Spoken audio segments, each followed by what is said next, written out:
e objetiva compartilhar um texto com os amados lá no livro de Isaías capítulo 6.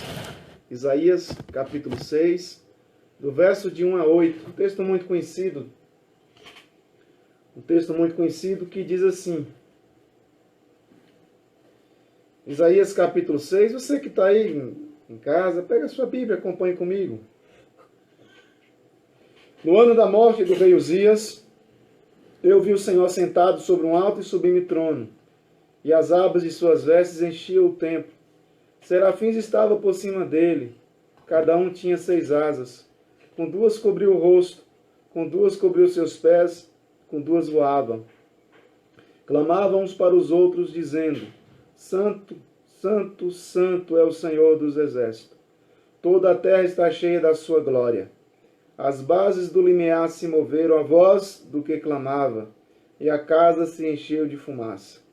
Então disse eu: ai de mim, estou perdido, porque sou homem de lábios impuros, habito no meio de um povo de impuros lábios, e os meus olhos viram o Rei, o Senhor dos exércitos.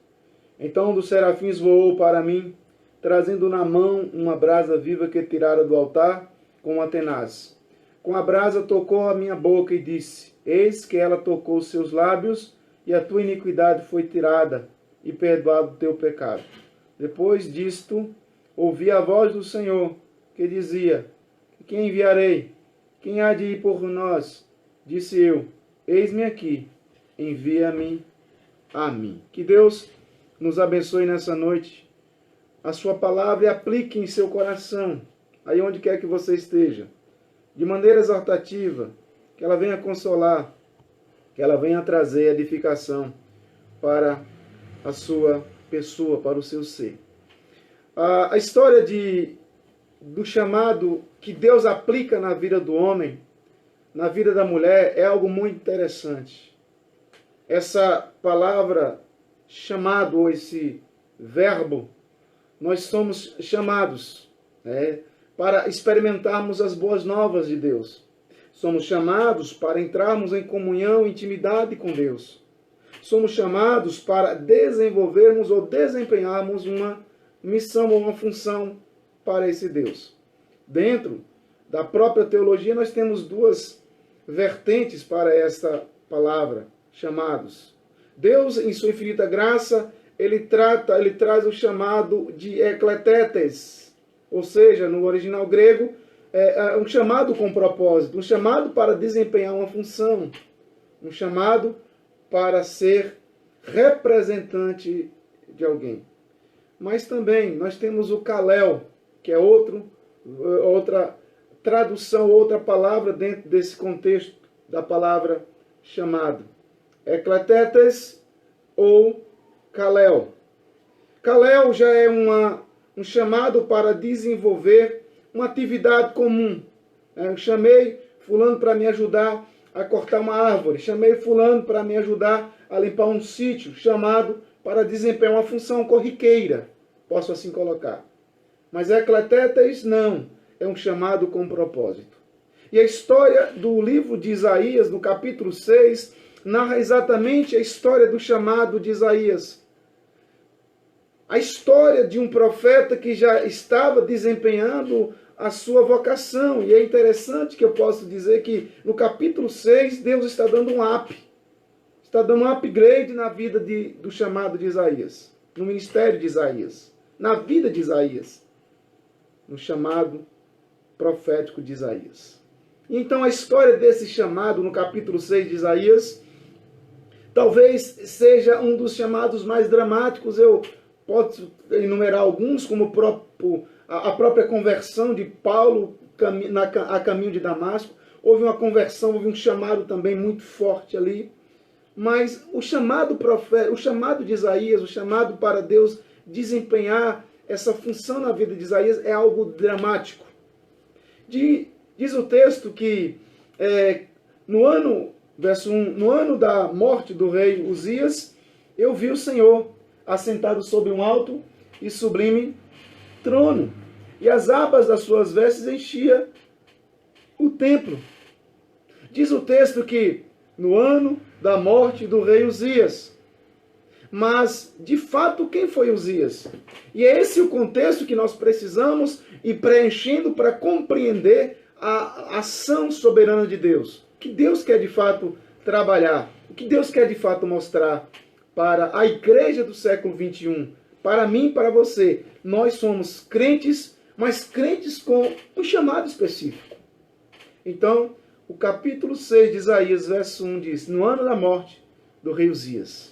Um ano dramático, um ano de fato muito complicado para a nação israelita. Por quê? Quem foi esse Uzias? Quem é esse rei que tem o seu nome citado, a sua morte ressaltada, que pula aos nossos olhos nessa noite? Quem foi esse homem? Um dos melhores reis que regera, que reinou em Judá. Uzias subiu ao trono aos 16 anos de vida. Se olhar, você lê lá em 2 Crônicas, no capítulo 26, de 1 a 23, você vai ver a história dele. Fez Judá prosperar. De maneira significativa. Baixa um pouquinho aqui, do Instagram, o som. Só um pouquinho aí. Uzias, então, ele é conhecido como aquele que faz Israel prosperar. Segunda de Crônicas, capítulo 26, 15, vai falar sobre isso. Restaurou, de fato, o poder militar, restaurou a moral, se eu posso colocar assim, a autoestima de Israel, o poder bélico, a nação que estava constantemente sendo invadida e muitas guerras, enfim. Mas agora ele restaurou o poder militar de Judá a um padrão comparado quase tão grande ou tão alto quanto os dos dias da época do rei Davi. Então Uzias foi um rei fantástico. Uzias foi conhecido como grande e amado rei na sua geração. Uzias reinou 52 anos, para você ter ideia. 52 anos reinando de forma absoluta em Jerusalém. Muita gente passou praticamente a vida inteira debaixo do governo, debaixo do reinado de Uzias. Mas sobre tudo isso que ele fez prosperar Israel, melhorou as condições de muita gente, trouxe um poder bélico muito bom, fortaleceu as fronteiriças da nação, mas algo nos chama muita atenção, porque sobre tudo isso, sobre a sua história de Uzias, ela não terminou com uma nota muito boa. A história de Uzias termina de uma forma trágica, de uma maneira trágica. Sua carreira como rei acabou manchada pelo pecado do orgulho, soberba, altivez, a prepotência. Depois que adquiriu riqueza, depois que ele recebe poder, depois que ele aumenta as fronteiras, depois que ele faz Israel prosperar de uma maneira significativa, desenvolve um papel impecável, indelével, se eu posso colocar assim. Fantástico. Ele então agora, tomado pela soberba, não apenas querendo ser rei, agora ele quer também ser sacerdote. Ele quer ser sacerdote. Então diz a palavra lá em 2 Crônicas 26, verso 21, que ao entrar no tempo para fazer a queima do incenso como sacerdote, era um chamado do sacerdote, e naquele instante, então, ele é tomado por lepra. Ele é atacado pela lepra. E então ele morre separado, numa casa separada, porque fora leproso. Ele, um homem fantástico. Um bom início não é garantia de um bom final. Ele inicia bem, ele continua bem, mas ele não termina tão bem a sua jornada como rei. Que fantástico! A história, se vocês lerem 2 Crônicas 26, verão o que esse homem fez. Um homem fantástico. Um chamado muito bonito, brilhante. Mas, ao final da sua jornada, da sua caminhada como rei, deixou a desejar. Mas então, meus irmãos, de uma maneira muito rápida, eu creio que a live aqui do Instagram deve estar já acabando para nós iniciarmos outra. Mas o capítulo 6 de Isaías diz assim: quando, no ano da morte do rei Uzias, eu vi o Senhor assentado sobre um alto e sublime trono, e as abas das suas vestes enchiam o templo. No ano de luto, no ano de morte, no ano de dor. Quando Uzias morreu, apesar da vergonha, apesar dos seus últimos anos de vergonha que ele deixou a desejar, mas não pode apagar toda uma trajetória fantástica que ele deixou. Foi um período de muita prosperidade, como eu disse, um reinado de 52 anos, que ao final ele pecou. Mas foi um período de luto nacional, como o próprio texto vai dizer, que chamou muita atenção, destacou um divisor de água, no ano da morte do rei Uzias. No ano dessa morte, que era um período de luto nacional, Isaías, que agora adentra o templo, talvez procurando um consolo, procurando um momento de sanar, de dor que ele estava sentindo, sanar a sua dor. Então ele entra no templo, ele busca refúgio no templo, ele busca a presença de Deus. Ele foi ao templo procurando consolo, procurando um tipo de remédio para a sua alma que doía. Havia uma dor muito grande. Havia esse lamento nacional e pessoal na vida de Isaías. Mas então o texto diz que eu vi no ano de luto, no ano de dor, no ano de sofrimento, no ano de tanto sangramento de alma que as pessoas estavam vendo o grande monarca ser agora colocado em um túmulo. Eu vi, no ano da dor, no ano do luto, eu vi o Senhor assentado sobre um alto e sublime trono. Isaías deixa muito claro que ele vê. Isaías, ele se depara não com a aparição de um monarca, ou de Uzias, um fantasma de Uzias, não. Mas o texto faz questão de ressaltar que no ano do luto nacional, onde o monarca havia morrido, Isaías vê outro rei.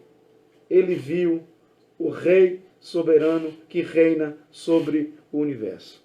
Preste atenção nisso. Preste atenção nessas palavras. Quando ele diz que ele viu o Senhor assentado sobre um alto e sublime trono. Essa palavra que é usada aqui para Senhor, do original hebraico, significa que ele vê o soberano, ele vê Adonai. Você percebe que na sua Bíblia não está nem maiúsculo, né, que seria o nome próprio de Deus, se tivesse todo maiúsculo em garrafais, Yahvé. Mas aqui ele se depara com o grande Adonai, o soberano. Deus está dizendo, Isaías, por mais que haja a vacância, por mais que haja a lacuna no trono de Israel, de Judá, Isaías, entenda que há um rei que exerce a soberania. O mundo está vivendo verdadeira pandemia, luto sobre luto, pessoas estão morrendo à torta e à direita, dos quatro cantos do mundo. Mas nesse texto eu vejo o consolo. Nesse texto, Isaías nos ensina que nos dias de luto, nos dias de dores, nos dias de tormento, de lamento, nos dias acinzentados da sua alma, busque a presença do Senhor. Busque a Adonai. Busque porque existe um soberano. Busque porque existe um Deus que consola, um Deus que conforta, um Deus que traz e faz a diferença na vida das pessoas. Então, a palavra do Senhor diz, quando Isaías veio ao templo, havia uma crise da soberania na terra. Isso é muito importante ressaltar. Havia uma crise de soberania na terra. Não no céu. Deus também não deixou de ser soberano. Mas havia uma crise de soberania na nação israelita, pelo menos na nação do Reino Sul de Judá. Estava em lacuna, em vacância. E Isaías se depara com essa situação. O povo chorava o rei morto, que fez Judá prosperar. O povo talvez lamentasse, o nosso grande rei morreu, e agora o que vai ser de nós? O nosso grande rei se foi, e agora o que vai ser de nós? Os tempos de prosperidade acabaram com a pandemia, vai vir uma recessão sem precedente, pessoas estão morrendo, de repente a minha família, um filho, um pai, uma mãe. É nesse momento onde existe um grande clamor, nosso grande rei morreu, agora o que será de nós? É nesse momento que Adonai se mostra ser soberano. Adonai continua reinando, Adonai não se encontra com as suas mãos algemadas, Adonai não se encontra atrelado, Adonai reina. É isso que Isaías quer mostrar. A recessão que sopra sobre o mundo, num simples estalar de dedo, Adonai pode fazer com que isso se torne algo insignificante. Trago essa palavra para você que tem o seu comércio. Amanhã nós não abriremos, não haverá feira aqui na cidade de Utinga. Muitas pessoas estão coçando a cabeça como vão fazer, o que fazer para pagar suas contas. Mas lembre-se que Adonai reina. Se a coisa está pesada, se há um luto no seu coração, se há um pesar de alma, lembre-se, Adonai reina. Adonai reina. Ele continua sendo Deus. Ele continua sendo bom, o bom Deus de Abraão. Então, aos olhos do profeta, os olhos do profeta Isaías se abriram para reconhecer o verdadeiro rei da nação. O verdadeiro rei da nação não são os reis, o verdadeiro soberano não são os prefeitos, os governadores, os verdadeiros governantes não é o presidente, não são os presidentes, não são os reis, é Adonai. Porque desde que mundo é mundo, quantos não foram os prefeitos que sentaram na cadeira e foram tirados? Quantos foram os reis que sentaram na cadeira e foram tirados? Muitos. Mas Adonai continua sentado no trono. Adonai continua reinando de forma absoluta. E é isso que ele quer mostrar para Isaías. Isaías viu o Senhor Adonai, ou Yahvé, o Senhor. Ele viu Yahvé, Adonai, o soberano assentado no trono. Isaías, na verdade, ele se depara com a glória de um Deus poderoso. Isaías se depara com a glória de um Deus fantástico. E é isso que a palavra de Deus revela. Deus é um Deus fantástico. Deus é um Deus amoroso. Yahvé não desampara. O Pai do Senhor Jesus Cristo não desampara ninguém. E nós precisamos aproximar dele. Mas o verso 2, por favor. Os serafins estavam por cima dele. Cada um tinha 6 asas, com 2 cobriam o rosto, com 2 cobriam os seus pés e com 2 voavam. Já dei estudo para a igreja presbiteriana de Utinga sobre isso. Os irmãos devem lembrar desse versículo, verso 2. Serafins não são homens de coração ou de corações impuros. Eles não são seres materiais ou seres físicos, são seres espirituais. Mas o versículo 2, contudo, embora sejam seres angelicais, são criaturas, são seres criados. E esse verso 2 descreve o quanto o Senhor Yahvé é um Deus poderoso. É um Deus poderoso. Que diz que com 2 asas cobriu o rosto, com 2 asas cobriu os pés e com 2 asas voavam. Com 2 asas eles faziam a cobertura do rosto, protegendo o rosto, os olhos, para não contemplar diretamente a face do grande Senhor Yahvé. São criaturas, são anjos, são serafins com essa função, mas eles não podem olhar diretamente para Deus. Isso é muito bom, isso é fantástico, porque tem muita gente espalhada por esse mundo dizendo que teve revelação, que viu Jesus, que viu Deus. Como? Que tipo de revelação é essa? Que o próprio texto vai descrever, o Apocalipse de João vai dizer que João, quando viu, cai em terra, prostrado. O próprio Paulo se depara a caminho de Damasco, quando vê a luz, ofusca a sua visão, ele fica 3 dias cegos. E o texto fez questão de ressaltar e dizer que serafins tapavam, protegiam os olhos para não contemplar diretamente a face de Deus. Mas com 2 eles cobriam a face, mas com 2 também eles voavam para servir a esse Deus. Mas também diz, com mais 2 asas eles cobriam os pés, para demonstrar a pequenez, reconhecendo a condição inferior na presença do Senhor Yahvé. É a mesma situação hoje para nós. Queremos ir para a igreja com qualquer tipo de roupa.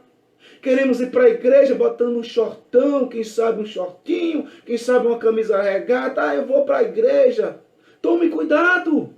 Tome cuidado, porque na presença, quando invoca o eterno Deus de Abraão, nós precisamos saber quem está sendo invocado. É preciso reverência. É preciso ter respeito. Por que as pessoas, quando chegam no fórum, o juiz não permite, ou pelo menos os guardas não permitem que uma pessoa entre com short ou com camisa, mas uma camisa regata, ou tomara que caia? Mas e por que na presença do juiz terreno, carnal, pecador, as pessoas fazem esse tipo de roupa, entram com todas as suas indumentárias, mas não entram, mas diante de Deus querem entrar, na presença de Deus, na igreja querem entrar de todo jeito, de todas as formas possíveis? Pensemos um pouquinho sobre isso. Pensemos um pouquinho sobre essa realidade. Mas o texto faz questão de ressaltar, no verso 3, clamavam uns para os outros, dizendo: Santo, Santo, Santo é o Senhor Yahvé dos exércitos. Toda a terra está cheia da sua glória. O verso 3, aqui nesse verso nós vimos o nome próprio de Deus. Não mais Adonai, mas agora nós temos Yahvé, no verso 3. Yahvé agora se declara, ou pelo menos Isaías mostra o cântico dos serafins que clamavam uns para os outros. E é uma repetição. E essa repetição que diz: Ele é santo, Ele é santo e Ele é santo. Isso é um recurso da literatura hebraica, porque não existe o superlativo na língua hebraica, como no português. Então é enfático, como Jesus vai dizer: em verdade vos digo. Jesus está enfatizando algo. É enfático. Assim como Isaías, os serafins estão dizendo, clamando, eles estão sendo extremamente enfáticos, enfatizando, dizendo: esse Deus, Ele é santo. Enfatizando que esse Deus, Ele é diferente. Somente uma vez nas Sagradas Escrituras, um atributo de Deus, uma qualidade de Deus é mencionado 3 vezes. Santo, santo, santo. O 3 vezes santo. A Bíblia nunca diz que Deus é amor, amor ou amor. A Bíblia diz que Ele é amor. Acabou. A Bíblia também não diz que Ele é justiça, justiça, justiça. Que Ele é misericórdia, misericórdia. Que Ele é ira, ira, ira. Não, apenas uma vez. Mas aqui na palavra diz que Ele é santo, santo, santo. E é uma repetição lá no livro do apóstolo. O apóstolo Pedro vai falar sobre isso. Dizendo também que Ele é santo. Nosso Deus é santo. Ele é separado. Ele é um Deus tremendo, mas que exige ações, atitude daqueles que se aproximam dele em pensamento, em palavras, em ações. Mas o verso 4 diz assim: as bases do limiar se moveram à voz do que clamava, e a casa se encheu de fumaça. O verso 4, a matéria inértil. O verso 4 diz que a matéria inanimada, a madeira, o metal, que não podiam ouvir nem falar, se moveram perante ou na presença de Adonai, de Yahvé. Eles tremeram, eles tremem de uma maneira fantástica. E quantos de nós vamos à presença do Senhor e agimos como se Deus fosse um simples objeto dominado, um Deus doméstico? Nosso Deus, Ele é santo, santo, santo. E as bases do limiar se moveram. O verso 5. Então disse eu: ai de mim, estou perdido, porque sou homem de lábios impuros e habito no meio de um povo de impuros lábios. Meus olhos viram o Rei, o Senhor Yahvé dos exércitos. O uso da expressão ai de mim descreve no hebraico uma ação estranha. Aqui o profeta Isaías está invocando uma maldição. Ele proclama uma maldição sobre si mesmo. Anátema, amaldiçoado sou eu, porque estou diante de um Deus santo. É o respeito, é a reverência, é o temor que nós estamos vendo se apagar. Nós estamos vendo as pessoas tratarem o culto a Deus de todo jeito, de toda forma. Nós temos visto igrejas que têm agido no culto com verdadeira barbárie, fazendo uma verdadeira balbúrdia, chamando Deus, o Senhor Yahvé, de você. E aí, Deus, você, você, você. A palavra do Senhor nos ensina, Isaías diz, ai de mim. Isaías já era profeta. Isaías não era, estava sendo tirado de um momento de pecado, ou de um lamaçal de pecado, está envolvido no pecado, está se convertendo. Isaías já era profeta. Mas Isaías está recebendo um novo chamado, uma nova vocação, um up na sua vocação, no seu ministério.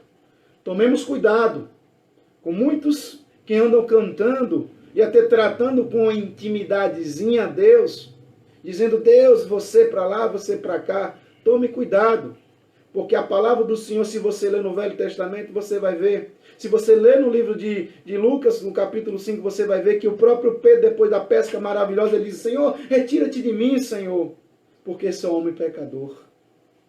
Mas nossa geração, não. Nossa geração é melhor, porque nós muitas vezes estamos dando ordem em Deus, estamos determinando, estamos profetizando, estamos fazendo deste Deus um Deus doméstico e, sobretudo, um Deus garçom.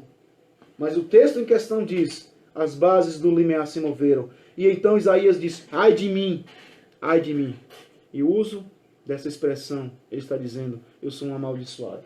Eu sou um amaldiçoado de Deus. Estou perdido. Ou melhor, vou ser desintegrado. Vou perecer. Se você olhar com um pouco de atenção, esse é o grande profeta Isaías, que era um indivíduo íntegro, que era um homem reto, que era um homem completamente, se comparado com os da sua geração, ele estava acima dos da sua geração. Ele era um homem que apontava os erros de Israel. Ele era profeta. Mas diante do Senhor Yahvé, a sua consciência súbita da ruína, diante do poderoso Deus que se revela para ele, para mostrar os seus pecados mais íntimos. Só quando chegamos mais e mais perto de Deus é que nós percebemos o quanto nós estamos sujos, o quanto nós precisamos melhorar, o quanto você e eu nós precisamos melhorar. Porque, meu querido, olhe para cá, presta atenção nisso. Você não entra no céu como você está. De repente você acha que você é uma pessoazinha boa, um homenzinho bom, uma mulherzinha boa, não faz nada de ruim, mas a palavra do Senhor diz que se nós não nos lavarmos, não nos santificarmos, nós não veremos a Deus. Hebreus capítulo 12, verso 14. Sem a santificação, ninguém verá a Deus. Pode passar por outro. Pode terminar, tem 14 segundos ainda. Então, nós vamos iniciar uma nova live aí no Instagram, mas no Facebook nós continuamos. Pode terminar e continua, vai. Termina ela e começa outra. Então, Isaías diz, estou perdido. Ou melhor, vou ser desintegrado. Vou perecer. Vou perecer. Se você olhar com esse olhar mais crítico de atenção, você perceberá o grande profeta Isaías, que ele está simplesmente dizendo, eu preciso melhorar, e eu preciso melhorar, e eu preciso melhorar, eu preciso melhorar mais e mais vezes na presença do Senhor. Meus amados irmãos, Isaías, quando chega na presença de Deus, mais e mais perto de Deus, ele vai descobrindo o quanto ele está sujo, o quanto ele precisa melhorar. E eu quero então fazer uma breve, parar um pouquinho para perguntar para você, o que anda de sujeira mais íntima na sua vida? O que é que você carrega como seu pecado doméstico? E Deus nessa noite traz isso para revelar, para mostrar para você que o seu pecado que você guarda a 7 chaves, ele vai vir à tona, viu? Não existe nada tão secreto que não seja revelado, que não venha ser revelado pelo próprio Deus de Abraão, Isaac e Jacó. No livro de Isaías 64, o versículo 6, diz assim, mas todos nós somos como imundos, todos nós somos como imundo, e toda a nossa justiça como trapo de imundície. Todos nós somos como imundos. Mas e você pergunta, pastor, o que eu faço para me lavar? O que eu faço para me apresentar melhor na presença desse Deus? Jesus Cristo. É o caminho, a verdade e a vida. É através de Jesus Cristo que você vai santificar. É através de Jesus Cristo que você vai melhorar. É através de Jesus Cristo que você vai ser uma pessoa melhor para entrar no céu. Ou uma nova pessoa convertida em Cristo Jesus. Isaías diz, eu sou um homem de boca suja, Yahvé, Senhor Yahvé. Eu sou um homem de lábios impuros. Por mais que me santifico, sou impuro. Isaías sabia do seu chamado. Mas Isaías também sabia o quanto ele era indigno de estar na presença desse Deus. Os seus olhos denunciavam a sua mente, dizendo, eu não sou digno de estar na presença desse Deus tão maravilhoso, de proclamar as verdades desse Deus, a mensagem de salvação. Ou seja, ele percebia a pecaminosidade dos seus lábios para uma tarefa tão excelsa, tão maravilhosa, tão bela. E é por isso que você, que prega o Evangelho como eu, nós precisamos nos santificar cada vez mais, e cada vez mais, e cada vez mais. Como anda a sua vida pessoal?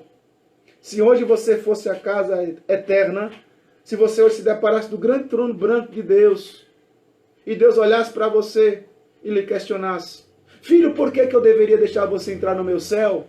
Por quê? E você teria uma resposta plausível, concreta para esse Deus? Você diria o que para ele? Ah, porque eu sou uma pessoa boazinha.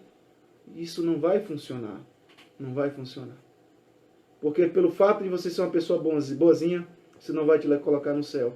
Só Cristo pode te colocar. Os atos de Cristo podem te colocar no céu.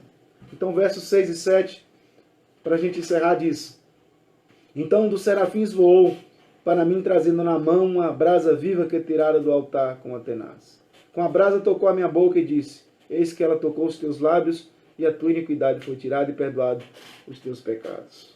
O verso 6 e 7, ele foi purificado pelo fogo santo, pela ação de um Deus que santifica.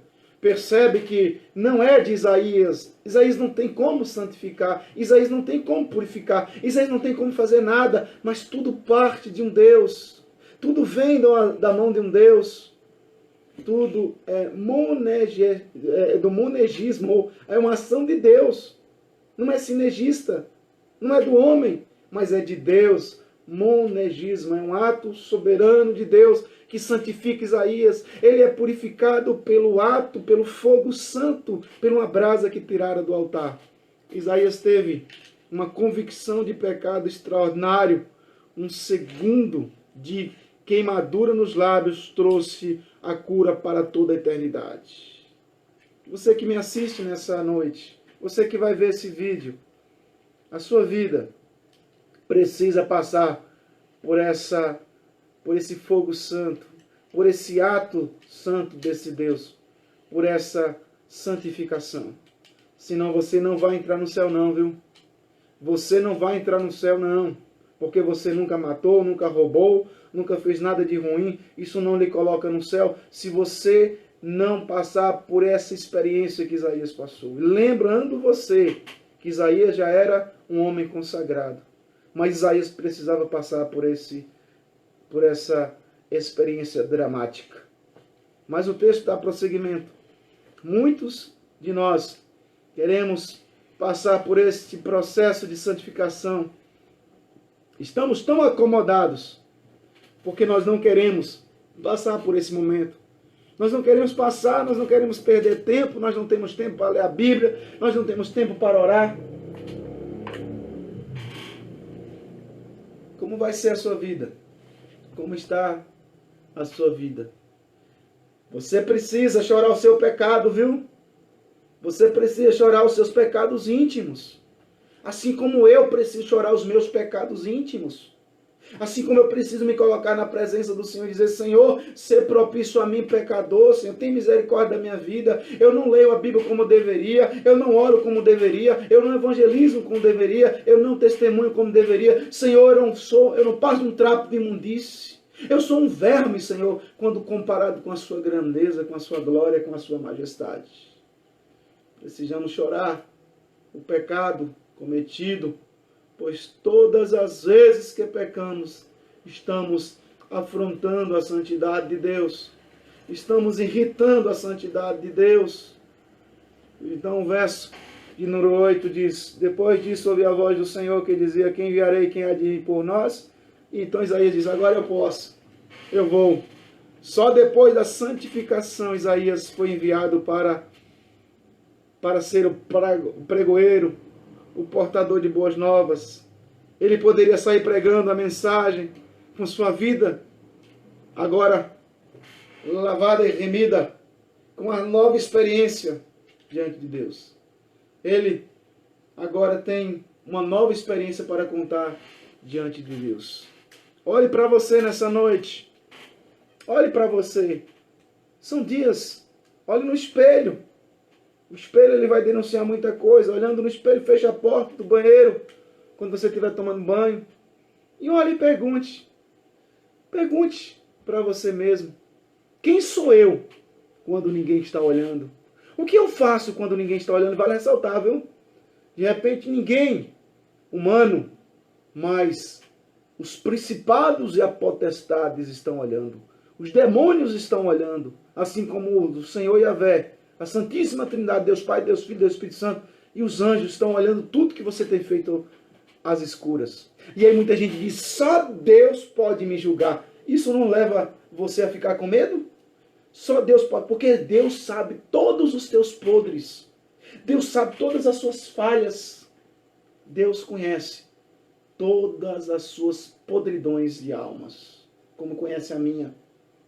E por isso é que eu preciso me santificar, porque eu não sei o dia de amanhã. É por isso que eu tenho que me agarrar em Cristo, porque eu não sei o dia de amanhã o que vai acontecer comigo. Santificar, santificar e santificar.